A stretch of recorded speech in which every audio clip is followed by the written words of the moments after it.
Hello friends, तो चलिए यार हम लोग अपने जावा के कोर्स को आगे बढ़ाते हैं। और उससे पहले अगर आपने पूरी प्लेलिस्ट को एक्सेस नहीं किया है तो आप कर लो यार। इसके पहले वीडियो में हमने एक्सेप्शन हैंडलिंग के बारे में सीखा था, जिसमें जितना कुछ भी एक्सेप्शन हैंडलिंग पर चीज़ें होती हैं वो सारी चीज़ें मैंने कवर कर दी थी। आज हम लोग थोड़ा सा पढ़ने वाले हैं मल्टी थ्रेडिंग का कॉन्सेप्ट, किस तरह से ये वर्क करता है। तो देखिए क्या होता है, जब भी हम कोई प्रोग्राम लिखते हैं, जैसे यहाँ पर हमने एक सिंपल सा क्लास बनाया हुआ है जिसके अंदर हमने दो फंक्शन बनाए हैं। ये दोनों फंक्शन क्या कर रहे हैं, एक फंक्शन 3 का टेबल प्रिंट कर रहा है और दूसरा फंक्शन 10 का टेबल प्रिंट कर रहा है। सिंपली ये बहुत सिंपल प्रोग्राम है और हमने अपनी क्लास का एक ऑब्जेक्ट बना करके टीएच और दोनों फंक्शन को सिंपली कॉल कर लिया है हमने यहाँ पर। तो अगर मैं इस प्रोग्राम को रन करके आपको दिखाऊं तो यहाँ पर देखिए ये 3 का टेबल प्रिंट हो गया है और इसके बाद यहाँ पर हमारे पास 10 का टेबल प्रिंट है। तो अब हमारे इस प्रोग्राम में हो क्या रहा है आप उसको समझिए। देखिए यहाँ पर हमारा प्रोग्राम आपको पता है कि मेन फंक्शन से एग्जीक्यूट होना स्टार्ट होता है। तो क्या होता है कि मेन फंक्शन में जब भी हमारा प्रोग्राम एग्जीक्यूट होना स्टार्ट होता है तो लाइन बाय लाइन इस तरह से कोड को हमारे एग्जीक्यूट करता है। तो पहले वो क्या करेगा, एक ऑब्जेक्ट को बनाएगा और ऑब्जेक्ट को बनाने के बाद वो इस टेबल ऑफ 3 फंक्शन को कॉल करेगा। तो ये वाला फंक्शन हमारा एग्जीक्यूट होने लगेगा और ये वाला फंक्शन हमारा एग्जीक्यूट होगा तो ये 3 का टेबल प्रिंट कर देगा। उसके बाद जैसे ही ये वाली लाइन का एग्जीक्यूशन एंड होगा तो जो अ, हमारा क्या होगा, फिर ये वाली लाइन का मतलब कि नेक्स्ट लाइन का एग्जीक्यूशन स्टार्ट होगा। तो हमारा ये वाला फंक्शन कॉल हो जाएगा और वो टेबल ऑफ 10 यानी 10 का टेबल प्रिंट करेगा। तो यहाँ पर क्या हो रहा है कि जो भी कोड हमने मेन फंक्शन में लिखा है वो लाइन बाय लाइन इस तरह से एग्जीक्यूट हो रहा है। हाँ, हम चाहे तो इस फंक्शन को पहले कॉल कर सकते हैं, इस फंक्शन को बाद में कॉल कर सकते हैं, कुछ कंडीशंस लगा करके भी उन कंडीशंस पर भी हम फंक्शन को कॉल कर सकते हैं। लेकिन हमें यहाँ पर देख रहे हैं कि क्या हमारे पास ऐसा कोई मेथड है कि हम इन दोनों फंक्शन को साथ में एग्जीक्यूट करा पाए इस तरह से। हम ऐसा नहीं कर सकते। देखिए हम मैं कहना चाह रहा हूँ, क्या ऐसा कोई हमारे पास मेथड है ताकि मैं इन दोनों फंक्शन को साथ में एग्जीक्यूट करा पाऊँ, साइमल्टेनियस एग्जीक्यूशन इन दोनों का पैरेलली मैं एग्जीक्यूशन करा दूं। तो ऐसा अभी फिलहाल के लिए हम नहीं कर सकते हैं। और अगर हम ऐसा करना चाहते हैं कि अपने एक ही प्रोग्राम के कई सारे पार्ट्स को या कुछ पीस ऑफ कोड को हम चाहते हैं कि वो साइमल्टेनियसली एक सेम टाइम पर एग्जीक्यूट होने लगे, तो हमें मल्टी थ्रेडिंग का कॉन्सेप्ट आना चाहिए। तो अभी तक हमारा code line by line execute हो रहा था, लेकिन जब हम मल्टी थ्रेडिंग का कॉन्सेप्ट यूज करेंगे तो हम देखेंगे कि हमारा ये वाला भी फंक्शन और ये वाला फंक्शन दोनों साथ में एक ही टाइम पर एग्जीक्यूट हो रहे होंगे। और ऐसा आपको जरूरत भी पड़ेगी, स्पेशली आप अगर गेमिंग वगैरह में जाते हैं तो। ओके, है ना। अब देखिए यहाँ पर हमने एक्सेप्शन के बारे में पढ़ा है। तो यहाँ पर हमने एक सिंपल सा प्रोग्राम लिखा है मेन फंक्शन के अंदर। यहाँ पर हमने एक अरिथमेटिक एक्सेप्शन जनरेट होगी जैसे ही मैं ए बाई बी करूंगा, ये आपको पता है। जब एक्सेप्शन आती है मैं इस प्रोग्राम को रन करता हूँ। अब देखिए यहाँ पर एक्सेप्शन आई तो यहाँ पर क्या लिखा है, ये बता रहा है डिवाइड बाई जीरो की एरर है, लेकिन उससे पहले देखिए क्या बोल रहा है, एक्सेप्शन इन थ्रेड मेन। तो यहाँ पर आपको थ्रेड वर्ड भी दिख रहा है और उस थ्रेड का नाम क्या है, मेन। तो थ्रेड का नाम भी दिख रहा है। तो यहाँ पर क्या है, वर्ड थ्रेड भी है और थ्रेड का नाम भी है मेन। इसका मतलब कि हमारे इस प्रोग्राम में एक थ्रेड है, उस थ्रेड का नाम क्या है, मेन थ्रेड। उस थ्रेड का नाम क्या है, मेन। इसका मतलब ये जो प्रोग्राम लिखते हैं, अब बातें आप समझिए, जो हम ये प्रोग्राम लिखते हैं, कोई भी प्रोग्राम हम लिखते हैं, तो हमारे इस प्रोग्राम के अंदर ये जो कोड हमने लिखा है, इसकी कैपेबिलिटी, इसकी एबिलिटी नहीं होती है कि वो एग्जीक्यूट हो सके। देखिए हमारा ये कोड जो लिखा है हमने, यहाँ पर जो कुछ भी लिखा है, इसके अंदर अपने आप में इतनी एबिलिटी नहीं होती कि वो एग्जीक्यूट हो सके। हमारे इस कोड को एग्जीक्यूट कराने के लिए हमारा जो ओएस है, ऑपरेटिंग सिस्टम है, वो थ्रेड का सहारा लेता है। क्या करता है, थ्रेड का सहारा लेता है। इसका मतलब कि थ्रेड एक ऐसी चीज है जिसको हम एग्जीक्यूट कर सकते हैं। मतलब थ्रेड क्या है, स्मॉलेस्ट एग्जीक्यूशन यूनिट है। थ्रेड क्या है, उसके अंदर इतनी कैपेबिलिटी है, एबिलिटी है कि वो एग्जीक्यूट हो सके, वो एग्जीक्यूट करा सके, एग्जीक्यूशन यूनिट है वो। तो थ्रेड क्या है? Smallest execution unit. Execution unit से मतलब क्या है कि वो किसी चीज को एग्जीक्यूट करा सकती है। तो यहाँ पर क्या हो रहा है कि जब भी हम अपने प्रोग्राम को रन करते हैं तो जो हमारा ओएस होता है, ऑपरेटिंग सिस्टम होता है, या कह लो जेबीएम होता है, जो कुछ भी है, वो क्या करता है कि एक थ्रेड बनाता है और उस थ्रेड का क्या नाम रखता है? Main thread. उस थ्रेड का क्या नाम रखता है? Main thread. और इस मेन थ्रेड के साथ में हमारे इस प्रोग्राम को एसोसिएट कर देता है। समझ बात आया? तो यहाँ पर आपको बात समझ में आई? तो हमारा कोड ऐसे एग्जीक्यूट नहीं होता। अभी तक हमें लग रहा था कि हम प्रोग्राम को रन कर देते हैं और हमारा कोड जो है एग्जीक्यूट होना स्टार्ट हो जाता है। नहीं, ये गलत बात है। हमारे कोड के अंदर इतनी एबिलिटी नहीं है कि वो एग्जीक्यूट हो सके। तो हमारे कोड को एग्जीक्यूट कराने के लिए एक थ्रेड बनाई जाती है जिसका नाम होता है मेन थ्रेड। और थ्रेड के अंदर एग्जीक्यूट कराने की क्षमता होती है और हमारे इस पूरे प्रोग्राम को जो कुछ भी हमने लिखा है हमारे इस थ्रेड के साथ में एसोसिएट कर दिया जाता है।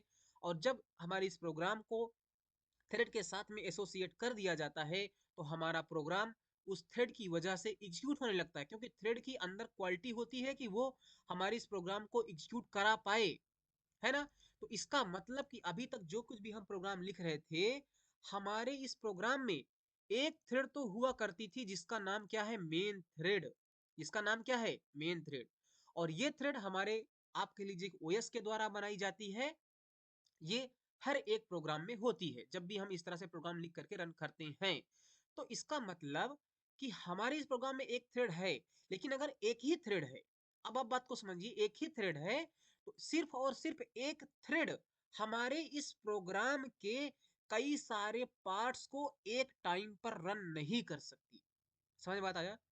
मैं यहाँ का बोल रहा हूँ कि अगर हमारे प्रोग्राम में एक ही थ्रेड है, तो मैं ये बोल रहा हूँ कि अगर हमारे प्रोग्राम में एक ही थ्रेड है जो हमारे ओएस ने बनाई होगी मेन थ्रेड, तो अगर एक ही थ्रेड है तो एक थ्रेड का यूज करके हम लोग अपने एक प्रोग्राम के कई सारे पार्ट्स को हम लोग एक साथ में साइमल्टेनियसली पैरेलली एग्जीक्यूट नहीं करा सकते हैं। हाँ, तो अगर मैं चाहता हूँ कि हम अपने इस प्रोग्राम के कई सारे पार्ट्स को एक साथ में एग्जीक्यूट करा पाए तो हमें और कई सारी थ्रेड्स अपने इस प्रोग्राम में बनानी पड़ेंगी। एक थ्रेड तो पहले से है जो हमारे ओएस ने बनाई मेन थ्रेड।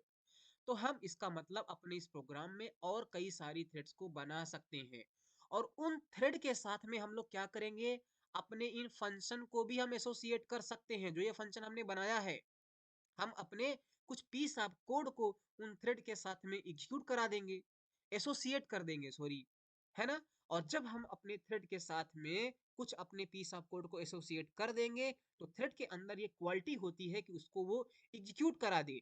तो हम उन सारी थ्रेड को रन कर देंगे, मतलब स्टार्ट कर देंगे उन थ्रेड का एग्जीक्यूशन। और जब कई सारी थ्रेड हमारे इस पूरे प्रोग्राम में रन होंगी तो हमारे इस पूरे प्रोग्राम के कई सारे पार्ट्स एक ही साथ में एग्जीक्यूट हो रहे होंगे। समझ बात आई? जैसे अभी हमारे इस प्रोग्राम में एक ही थ्रेड है जिसका नाम है मेन थ्रेड। हम अपने इस प्रोग्राम में दो थ्रेड और बना ले किसी वजह से, कैसे भी। अब कैसे बनाना है वो तो हम आगे देखेंगे। लेकिन सोचो अगर हमारे पास दो थ्रेड और हो जाए और उन दोनों थ्रेड के साथ में हम इन दोनों फंक्शन को एसोसिएट कर दे तो ये फंक्शन भी हमारी इस मेन थ्रेड के साथ में एग्जीक्यूट होने लगेंगे। जैसे अभी मेन थ्रेड एग्जीक्यूट हो रही थी तो क्योंकि हमने दो थ्रेड और बना करके उन थ्रेड के साथ में इन दोनों कोड को एसोसिएट कर दिया, तो जब वो वाली भी थ्रेड एग्जीक्यूट होंगी, रन स्टार्ट होंगी रन होना, तो ये वाले कोड ऑटोमेटिक एग्जीक्यूट होने लगेंगे। तो इसलिए हम लोगों को मल्टी थ्रेडिंग पढ़ने की जरूरत होती है। तो समझ में आया? और ये एरर वाला हमने यहाँ पर प्रिंट करके जब हमने इस प्रोग्राम को रन किया, देखिए वो बता रहा है कि मेन थ्रेड हमारी इस क्लास में है। अब और आप यहाँ पर समझिए, हमने लिखा है थ्रेड एग्जीक्यूशन यूनिट है, मतलब इसके अंदर वो एबिलिटी होती है कि हमारे जिस भी कोड को, जिस भी पीस ऑफ कोड को हम इसके साथ एसोसिएट करेंगे वो हमारा कोड एग्जीक्यूट होना स्टार्ट होने लगता है। ओके, अब और चीज यहाँ पर सीखिए। अभी हमने सीखा कि जो मल्टी थ्रेडिंग क्या होती है कि हम एग्जीक्यूटिंग टू और more threads simultaneously parallelly to maximize the utilization of CPU. मतलब हम कई सारी थ्रेड्स को एक ही साथ में जब एग्जीक्यूट करा देते हैं वो कई सारी थ्रेड्स पैरेलली रन करने लगती हैं, साइमल्टेनियसली रन करने लगती हैं, तो उसे हम बोलते हैं मल्टी थ्रेडिंग का कॉन्सेप्ट। तो आपको कंफ्यूज नहीं होना है। तो मल्टी थ्रेडिंग में क्या होता है कि कई सारी थ्रेड्स एक साथ में एग्जीक्यूट होने लगती हैं और उन थ्रेड्स के साथ में आपने जो भी कोड एसोसिएट किया है वो कोड एग्जीक्यूट होने लगेगा।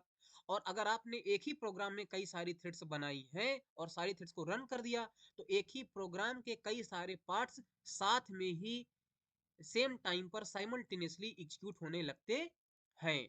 और इसका आपने रियल टाइम पर मल्टी थ्रेडिंग का एग्जांपल भी देखा होगा, आपने यूज किया होगा, बस आपको समझ में नहीं आया होगा। जैसे देखिए आप क्या करते हैं, जैसे आप वर्ड डॉक्यूमेंट में कुछ आप राइटिंग परफॉर्म करते हैं तो वहां पर ऑटोमेटिक इंटरनली स्पेलिंग चेक की जाती है ना, या फॉर्मेटिंग होती रहती है। तो ये कैसे पॉसिबल है, आप एक टाइम पर वर्ड में लिख भी रहे हो और वो स्पेलिंग भी चेक कर रहा है और उसकी फॉर्मेटिंग भी हो रही है।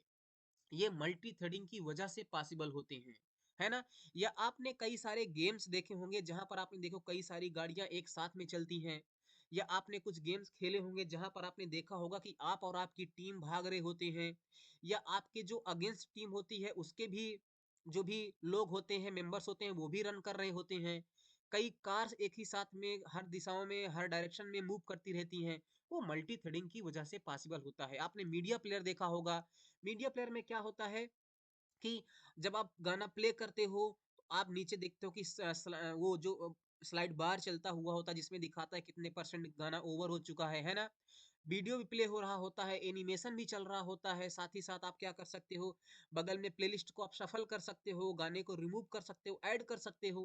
तो ये सारी चीजें मल्टी थ्रेडिंग की वजह से ही पॉसिबल होती हैं, है ना। अब यहाँ पर देखिए एक टर्म आता है मल्टीटास्किंग। मल्टी थ्रेडिंग और मल्टीटास्किंग में आपको कंफ्यूज नहीं होना है। देखिए जैसे यहाँ पर देखिए जो ये वर्ड डॉक्यूमेंट है, ये जैसे मान लीजिए ये एक एप्लीकेशन है, राइट। ये एक प्रोसेस आप समझ लीजिए कि ये एक प्रोसेस है। तो इस प्रोसेस के अंदर जो वर्ड डॉक्यूमेंट है इसके अंदर कई सारी थ्रेड्स हैं, यानी कि एक एप्लीकेशन के अंदर कई सारी थ्रेड्स होती हैं। तो यहाँ मल्टीटास्किंग क्या होता है कि जैसे अभी मैं अपने इस सिस्टम पर वीडियो रिकॉर्ड भी कर रहा हूँ, वीडियो रिकॉर्ड करने के साथ साथ मैं यहाँ पर टाइपिंग भी करता हूँ, फिर उसके बाद मैं नोट यहाँ पर पेंट में भी कुछ काम करने लगता हूँ। तो यहाँ पर कई सारे हम लोग क्या कर रहे हैं, प्रोग्राम्स को एक ही साथ में रन कर रहे हैं। मैं चाहूँ तो अभी गाना भी प्ले कर सकता हूँ। तो यहाँ पर क्या होता है, हम लोग मल्टीपल प्रोग्राम्स को एक ही कंप्यूटर पर सेम टाइम पर क्या कर सकते हैं, रन कर सकते हैं। इसे हम बोलते हैं मल्टीटास्किंग। क्या बोलते हैं, मल्टीटास्किंग। और ये हमारे ऑपरेटिंग सिस्टम का फीचर होता है। हमारा जो ये लैपटॉप है इसमें जो भी ओएस डाला है, ये ओएस का फीचर होता है कि हम इसमें कई सारे प्रोग्राम्स को एक साथ रन करें, जिसे हम बोलते हैं मल्टीटास्किंग। देखिए एक जो प्रोग्राम होता है उसमें कई सारी थ्रेड्स होती हैं। जैसे हमारा ये प्रोग्राम है, अभी हमारे इस प्रोग्राम में एक थ्रेड है, मेन थ्रेड है। हम इसमें चाहे तो और कई और भी कई सारी थ्रेड्स को बना सकते हैं। तो हमारे एक प्रोग्राम में कई सारी थ्रेड्स होंगी। तो हम उसको क्या बोलते हैं, मल्टी थ्रेडिंग। लेकिन जब हम कई सारे प्रोग्राम्स को रन करते हैं तो उसे हम बोलते हैं मल्टीटास्किंग। तो मल्टीटास्किंग हमारे ऑपरेटिंग सिस्टम का फीचर होता है ना। तो अगर हमारे पास कोई प्रोग्राम है, जैसे यहाँ पर हमने लिखा एक प्रोग्राम या प्रोसेस, उसके अंदर कई सारी थ्रेड्स होंगी, T1 T2 T3, है ना। ये भी दूसरा हमारे पास प्रोसेस, इसके अंदर दो थ्रेड है। एक प्रोसेस के अंदर एक भी थ्रेड हो सकती है ना। है ना। तो आई होप आपको समझ में आया होगा मल्टीटास्किंग और मल्टी थ्रेडिंग में अंतर क्या है ना। मल्टी थ्रेडिंग में एक ही प्रोग्राम के कई सारे पार्ट्स एग्जीक्यूट हो रहे होते हैं, उसे हम बोलते हैं मल्टी थ्रेडिंग। और कई सारे प्रोग्राम्स का एक साथ रन होना कहलाता है मल्टीटास्किंग।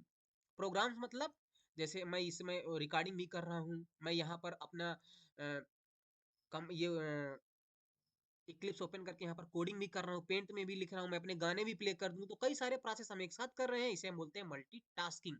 ये हमारे ऑपरेटिंग सिस्टम का फीचर होता है ना। ये भी आपको समझ में आया। अब हम लोग जावा में किस तरह से मल्टी थ्रेडिंग के कॉन्सेप्ट को बना सक मतलब कि कर सकते हैं, मल्टी थ्रेडिंग कॉन्सेप्ट को इम्प्लीमेंट कर सकते हैं। हम लोग हम लोगों को एक क्लास दी गई है, थ्रेड क्लास। तो ये क्लास है, तो हम लोग इस थ्रेड क्लास का यूज करके मल्टी थ्रेडिंग के कॉन्सेप्ट को अचीव कर सकते हैं। या हम लोगों के पास एक रनबल इंटरफेस भी है, तो हम लोग इस इंटरफेस का भी यूज करके मल्टी थ्रेडिंग के कॉन्सेप्ट को इम्प्लीमेंट कर सकते हैं।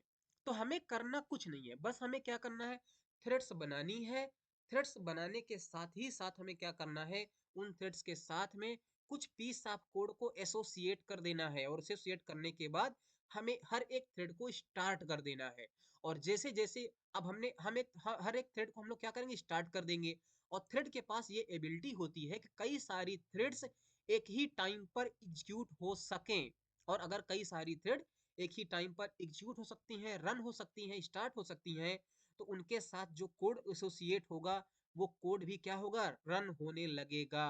तो इस तरह से हम कह सकते हैं कि हमने अपने एक ही प्रोग्राम के कई सारे पार्ट्स को यहाँ पर क्या किया, रन कर दिया, एग्जीक्यूट करा दिया एक ही साथ में, जिसे हम बोलते हैं मल्टी थ्रेडिंग का कॉन्सेप्ट। ओके, तो अपने आने वाले वीडियो में हम लोग सीखेंगे कि थ्रेड किस तरह से बनाते हैं, कोड को किस तरह से एसोसिएट करते हैं, किस तरह से उसको हम लोग स्टार्ट करते हैं, ये सारी चीजें हम लोग सीखेंगे, है ना। तो मैं मिलता हूँ दोस्तों आपको अपने अगले वीडियो में। Thank you.